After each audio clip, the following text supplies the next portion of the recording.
Hello दोस्तों, hello बच्चों। चलिए पढ़ते हैं हम चैप्टर 3 हमारा एनसीईआरटी ज्योग्राफी, जो कि हमारे अभी जो एग्ज़ाम है उसमें आने वाला है।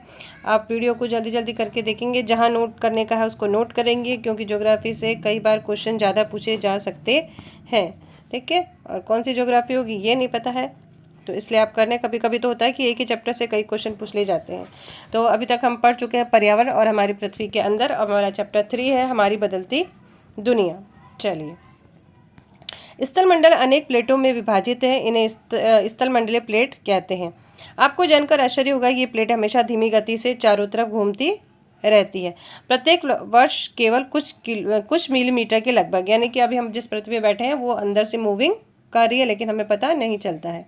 पृथ्वी के अंदर पिघले हुए मेग्मा में होने वाली गति के कारण ऐसा होता है। पृथ्वी के अंदर पिघला हुआ मेग्मा एक वृत्तीय रूप में घूमता रहता है, जैसे कि क्रियाकलाप में दिखाया गया है। ये क्रियाकलाप आप जानते हैं, इसको आप करिएगा, ठीक है, तो आपको फील हो जाएगा। प्लेट की इस धीमी गति के कारण पृथ्वी की सतह पर परिवर्तन होते हैं। पृथ्वी की गति को उन बलों के आधार पर विभाजित किया है जिनके कारण गतियां होती है। तो पृथ्वी के दो बल है, दो बल को भागा, पृथ्वी के दो बल हैं, इसको भी आप नोट कर लीजिए। ठीक है, उन्हें अंतर्जनित बल यानी इंडोजेनिक फोर्स कहते हैं। जो बल पृथ्वी के सतह पर उत्पन्न होते हैं उन्हें बाह्यजनिक यानी कि एक्सोजेनिक फोर्स कहते हैं। ठीक है, अब इसमें भी अलग है। अंतर्जनित बल कभी आकस्मिक गति से उत्पन्न होते हैं तो कभी धीमी गति से। भूकंप और ज्वालामुखी ये पृथ्वी की गति के कारण पृथ्वी की सतह पर अत्यधिक हानि इनसे हो जाती है।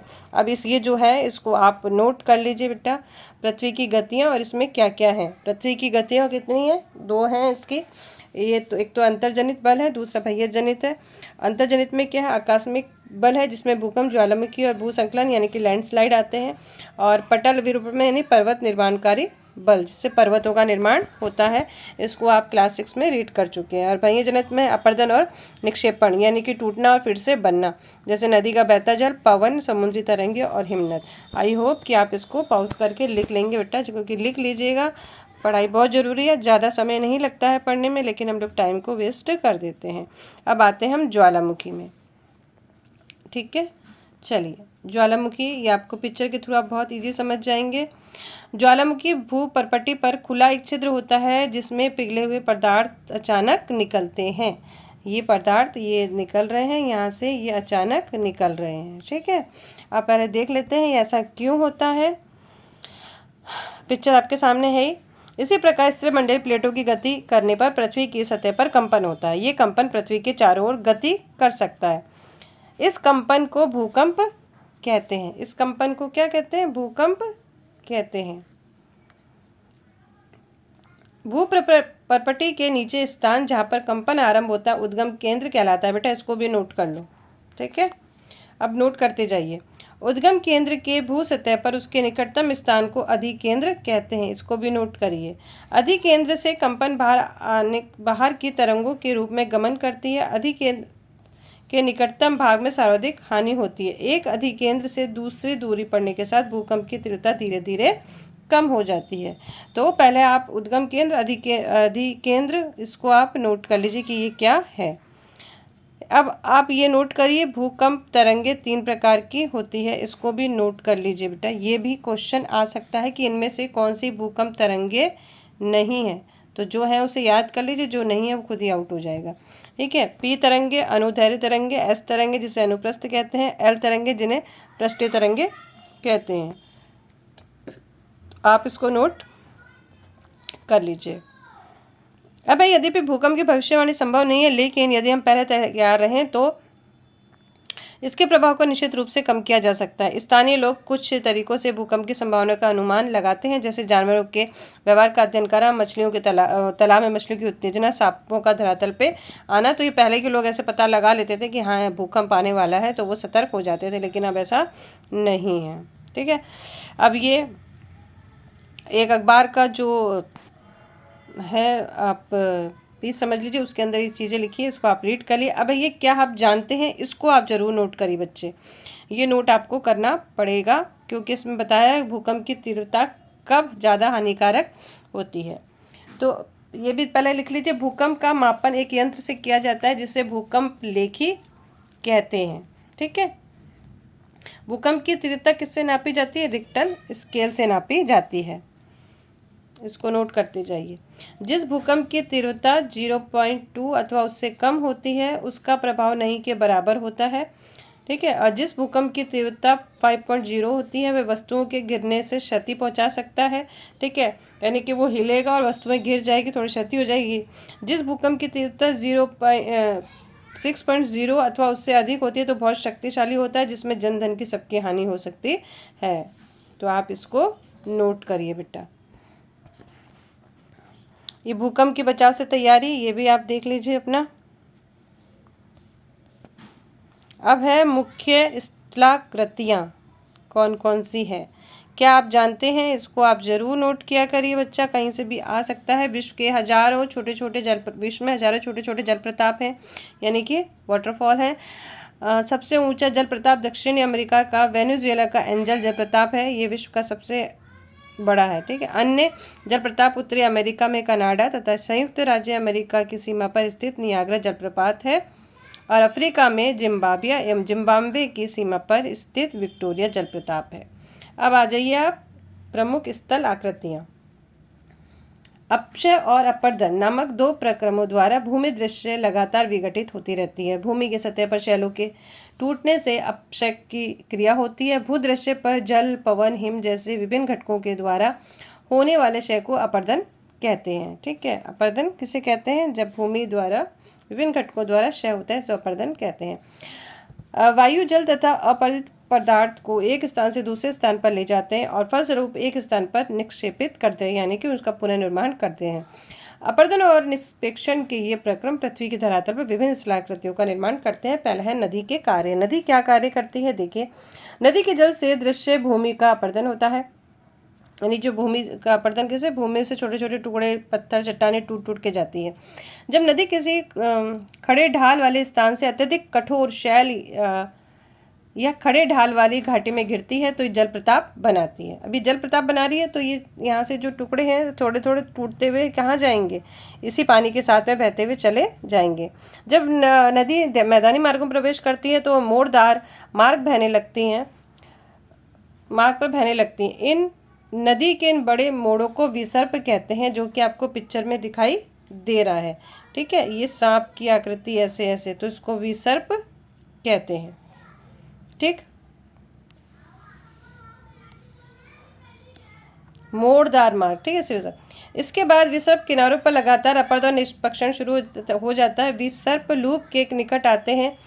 समय के साथ विसर्प लूप नदी से कट जाते हैं। अब ये नदी से कट गई, जब नदी से कट गई तो ये क्या बन गई? एक झील बन गई, जिसे क्या कहते हैं? चाप झील कहते हैं। जिसे क्या कहते हैं? चाप झील कहते हैं। कभी कभी नदी अपने तटों से बाहर आने लगती है, फलस्वरूप निकटवर्ती क्षेत्रों में बाढ़ आ जाती है। बाढ़ के कारण मिट्टी के तटों के निकटवर्ती क्षेत्रों में महीन मिट्टी एवं अन्य पदार्थों का निष्पेक्षण करती है। ऐसी मिट्टी एवं पदार्थ अवसाद कहते हैं। ठीक है, अवसाद जो आप सेडिमेंट्री रॉक मिट्टी जिसे बोलते हैं, सॉइल, वो हो जाती है। और ये जो मिट्टी होती है कैसी होती है? ये उपजाऊ होती है, बाढ़ग्रस्त मैदानों से बनी होती है। नदी के उत्तरी तटों को तटबंध कहते हैं। ठीक है, ये आ गया, इसको तटबंध कहते हैं। समुद्र तक पहुँचते पहुँचते नदी का प्रवाह धीमा हो जाता है तथा नदी अनेक धाराओं में विभाजित हो जाती है। अब हमारी धाराएं, नदी क्या है? अनेक धाराओं में विभाजित हो गई, जैसा कि इस पिक्चर में आपको दिखाया गया है। ठीक है, एक नदी, मुख्य नदी, और कितनी धाराओं में विभाजित हो गई धीरे धीरे, जिसको वितरिका कहते हैं।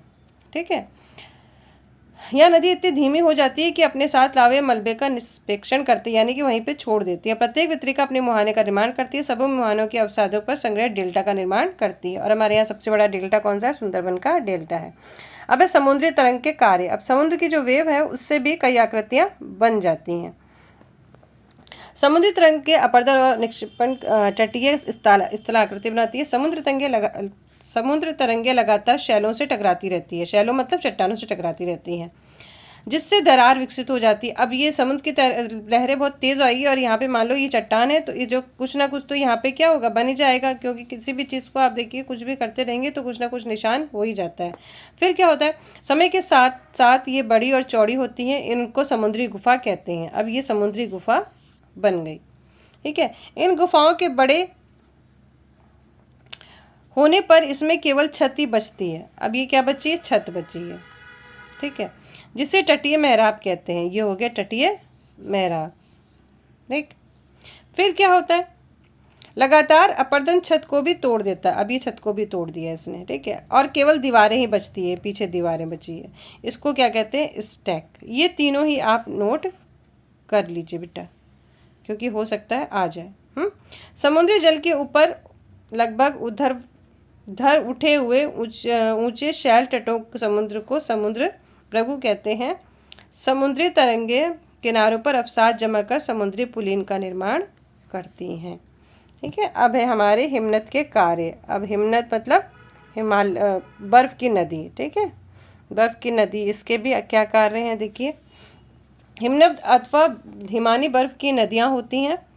हिमनद अपने नीचे कठोर चट्टानों, गोलाशामी मिट्टों तथा पत्थरों को अपरदित करती हैं। यानी कि इसके नीचे ये तो इसके नीचे भी जो ये है, ये सब क्या कर रही हैं, इसकी भी चट्टानें से टूट टूट के नीचे आ रही हैं, पत्थर शैल जो भी है। ये गोलाश्मी मिट्टी एवं पत्थरों से भूदृश्य का अपरदन करती है। हिमनद गहरे गतों का निर्माण करते हैं। पर्वतीय क्षेत्र में बर्फ पिघलने से उन गतों में जल भर जाता है और वे सुंदर झील बन जाते हैं। हिमनद के द्वारा लाए गए छोटे बड़े शैल रेत के तलछट मिट्टी निक्षेपित होते हैं, यानी कि फिर से निर्माण होता है और ये निक्षेप हिमनद या हिमोड़ का निर्माण करते हैं। अब है पवन के कार्य। पवन क्या कार्य करता है अपना अपरदन और निक्षेपण, ये भी देख लेते हैं। क्या आपने रेगिस्तान देखा है? नहीं देखा है तो पिक्चर में देखिए। बालू टिब्बे के कुछ चित्र एकत्रित करने का, बालू मतलब बालू के टीले। अब ये नोट करिएगा, इसमें सारी चीज़ें नोट करने वाली हैं, ठीक है।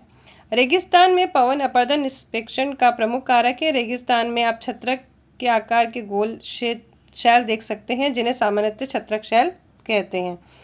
पवन शैल के ऊपरी भाग की अपेक्षा निचले भाग को आसानी से काटती है, इसलिए ऐसी शैल का आधार संकीर्ण एवं क्षीण विस्तृत होते हैं। पवन चलने पर यह रेत अपने स्थान से एक दूसरे स्थान पर पहुंच जाती है। जब पवन का भाव रुकता है तो रेत घिरकर छोटी पहाड़ी बन जाती है, जिसे हम बालू टिब्बा या रेत का टीला कहते हैं। जब बालू कण महीन एवं हल्के होते हैं तो वायु उठाकर उन्हें अत्यधिक दूर तक ले जाती है और ये बालू कण विस्तृत क्षेत्र में निक्षेपित होते हैं, तो इन्हें लोयस कहते हैं। और चीन में विशाल लोयस निष्पेक्ष किए जाते हैं। तो ये हमारा चैप्टर 3 फिनिश हो गया है। चैप्टर 1, 2, 3 फिनिश हो गया। आज आप लोग देखेंगे तो अपना जो भी है नोट डाउन कर लेंगे। अब हम चलेंगे कल चैप्टर नंबर 3, 4। या इसमें ज्योग्राफी में चैप्टर कम लेंदी हैं, लेकिन क्वेश्चन कहीं से भी आ सकता है बच्चों, तो आप नोट कर लेंगे और जल्दी से इसको फिनिश करके फिर हम चलेंगे अपना पॉलिटी पे, सामाजिक विज्ञान पे। ठीक है, तब तक के लिए बाय बाय, टेक केयर। घर में बहुत ज़्यादा अपना ध्यान रखिए और पढ़ते रहिए।